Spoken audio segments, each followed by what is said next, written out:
A vitória de Cristo na cruz, o esmagar da serpente, vai agora ter efeitos no céu.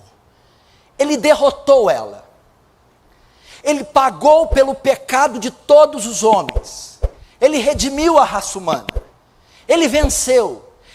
Ela, a serpente, o dragão, fracassou na sua tentativa de aniquilar o Messias, de destruir a sua semente. E na cruz ele sofre o seu golpe mais fatal. E agora ele sobe aos céus com todo o poder, toda a autoridade, com as chaves da morte do diabo. E agora, esta vitória na cruz e subida aos céus, vai ter efeito nos céus. Verso 7. Olha só. Houve peleja no céu. Miguel e os seus anjos pelejaram contra o dragão. Também pelejaram o dragão e os seus anjos. Todavia não prevaleceram, nem mais se achou no céu lugar para eles. Agora, enquanto Jesus sobe aos céus e senta no seu trono, começa a haver uma batalha cósmica. Miguel, que é um arcanjo, que é o anjo mais poderoso, o chefe dos anjos, é um arquianjo, junto com outros anjos, lidera alguns anjos, na luta contra o dragão. João vê a figura de Miguel e os anjos, pelejando contra o dragão e os seus anjos, ou seja, anjos bons, através de Miguel e os seus anjos, e anjos maus, liderados por diabo, o dragão que é um anjo caído, e os demônios. Há uma batalha no céu, mas Miguel vence, e não se achou lugar mais para ele no céu. O que acontece aqui? Muitas pessoas acham que essa batalha ocorreu lá antes de Gênesis, e que o diabo foi expulso do céu antes de Gênesis, ou antes do homem ser criado, ou na queda do homem. A Bíblia diz que não. É só quando Jesus morre na cruz e sobe aos céus, que o diabo é expulso do céu. Até a morte e ressurreição, o diabo ainda habitava nos céus, junto com os demônios, transitava nos céus. Você quer ver uma prova disso? Jó. Quando os filhos de Deus se apresentam até Deus, anjos, vem também o diabo no céu e fala com Deus. De onde vem Satanás? De rodear a terra e passear com ela. Agora, qual era o ofício do diabo nos céus? O que ele fazia nos céus? A Bíblia diz ali, no verso 10, então ouvi grande voz do céu, agora vê a salvação, o poder, o reino do nosso Deus. Foi expulso o acusador dos nossos irmãos, o mesmo que os acusa de dia e de noite. O diabo estava no céu e tinha como papel acusar os santos que estavam nos céus, reivindicar o direito deles serem condenados, dizer para Deus: Abraão, Moisés, Davi não podem estar aí, não podem entrar aí, não são justos, não foi pago o preço por eles, e ele os acusava nos céus. Agora o que acontece? Jesus morre, porque os santos do Antigo Testamento estavam nos céus, mas por um preço que ainda não tinha sido pago. A conta deles estava pendurada, porque Cristo não havia morrido. Então o diabo tinha direito legal de acusá-los, e dizer: esse povo não merece estar aí. Agora, quando Jesus morre e diz: tetelestai, está pago, ele pode subir nos céus, e agora expulsar de lá o diabo e dizer: você não tem mais direito de estar aqui, e não tem mais direito de acusar, porque eu comprei a entrada de Abraão, de Isaac, de Davi e de todos os santos do Antigo Testamento. Então só com a morte de Jesus subida nos céus, é que o diabo desceu na terra. Se não, vejamos, verso 9. E foi expulso o grande dragão, a antiga serpente, que se chama o diabo e Satanás, o sedutor de todo mundo. Sim, foi atirado para a terra, e com ele os seus anjos, até aqui. é nessa hora que acontece a expulsão do diabo nos céus.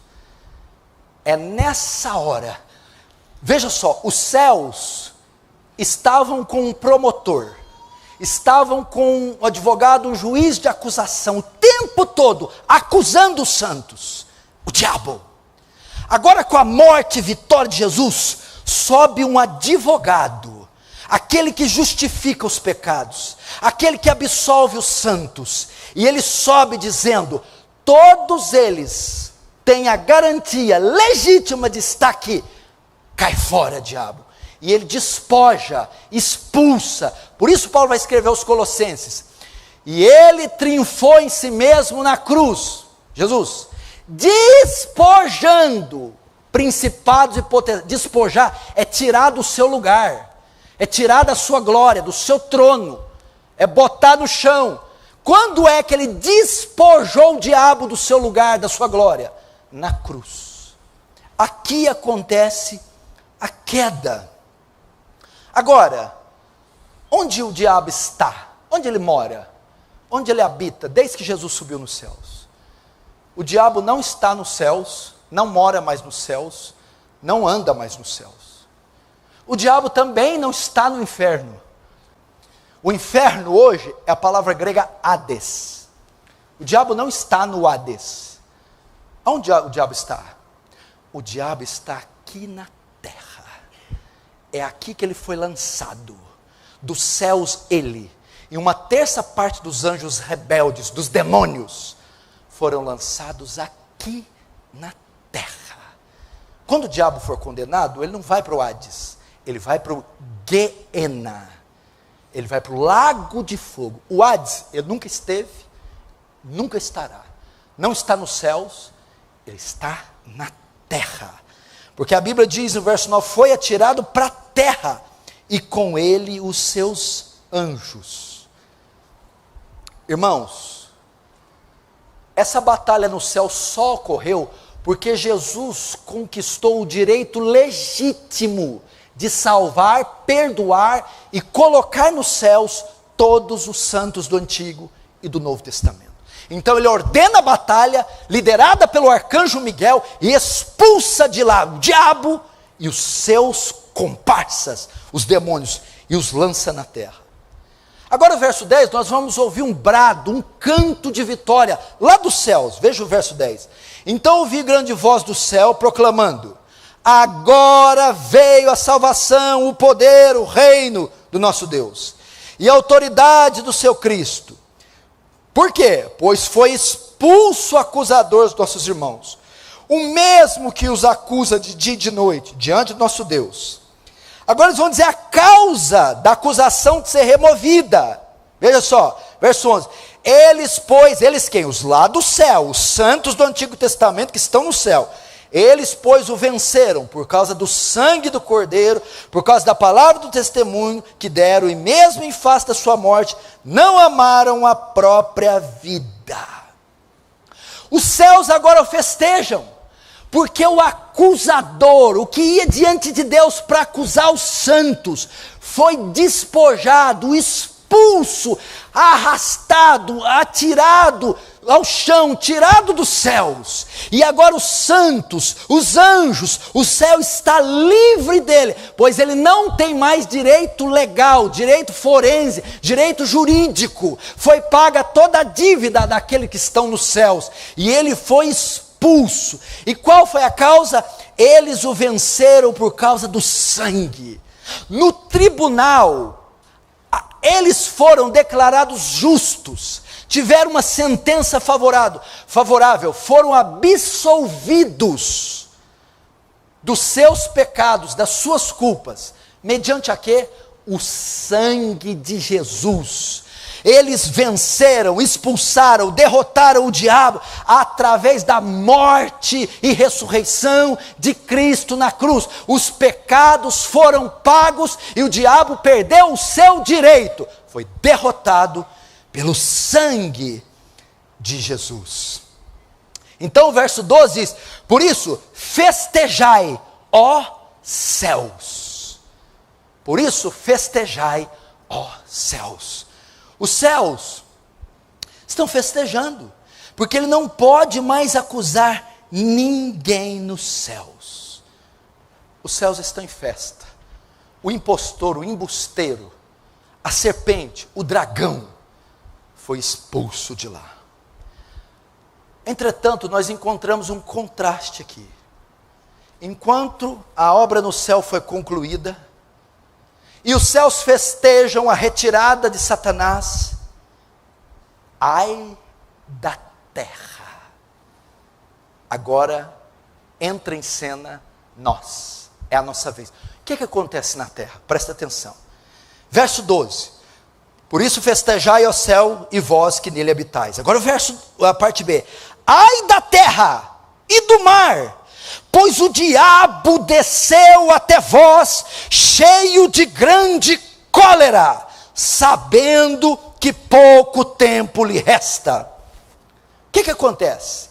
Esse período do verso 12, ele ocupa exatamente o nosso período. O que acontece?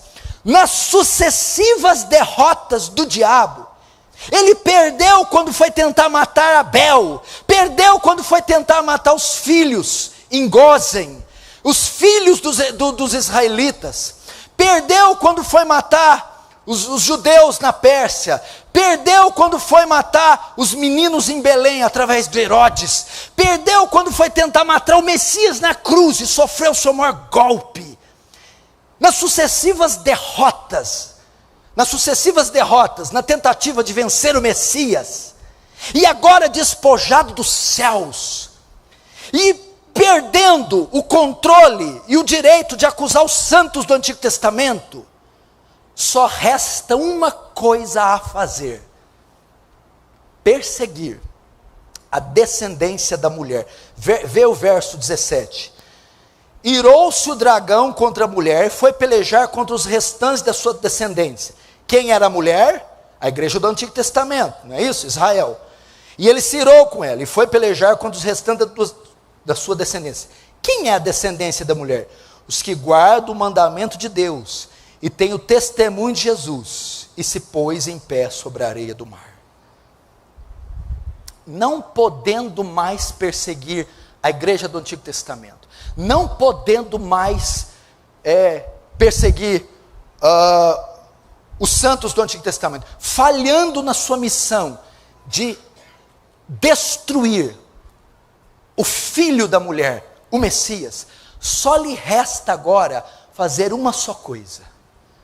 Só tem uma agora função do diabo na terra: perseguir a igreja. Quando ele fala ai da terra e do mar, falhou no Antigo Testamento, os santos estão nos céus, Jesus morreu, ressuscitou, agora o dragão vai desferir toda a sua força, toda a sua fúria, contra aqueles que estão aqui na terra, a igreja do Novo Testamento, eu e você. Então nessa hora o diabo se torna diabo como nunca foi diabo. Ai da terra, ele está furioso por ter fracassado em todo o Antigo Testamento, furioso por ter perdido na cruz, furioso por ter sido despojado do céu. Agora ele desce até nós, até eu e você, cheio de grande cólera. O grego aqui fala de uma ira ardente, fervente, está encolerizado.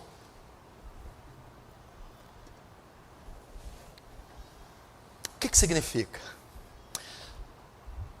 À medida que o fim se aproxima, nós sofreremos ataques que nós nunca vimos antes.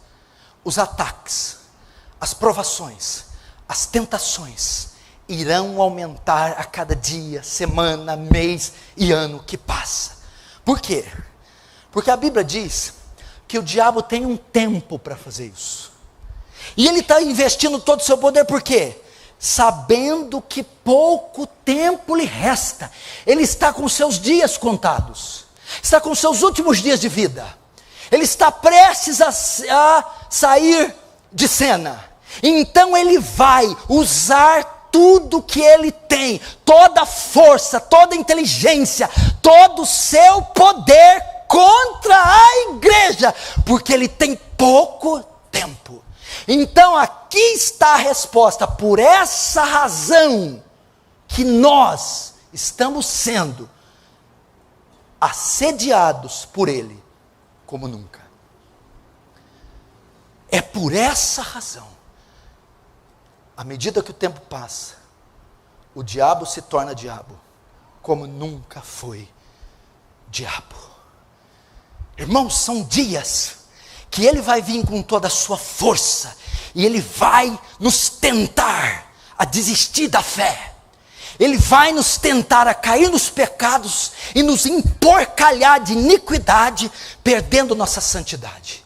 Ele vai vir tentando fazer nós esmorecermos, negarmos a Deus, nos voltarmos contra Ele.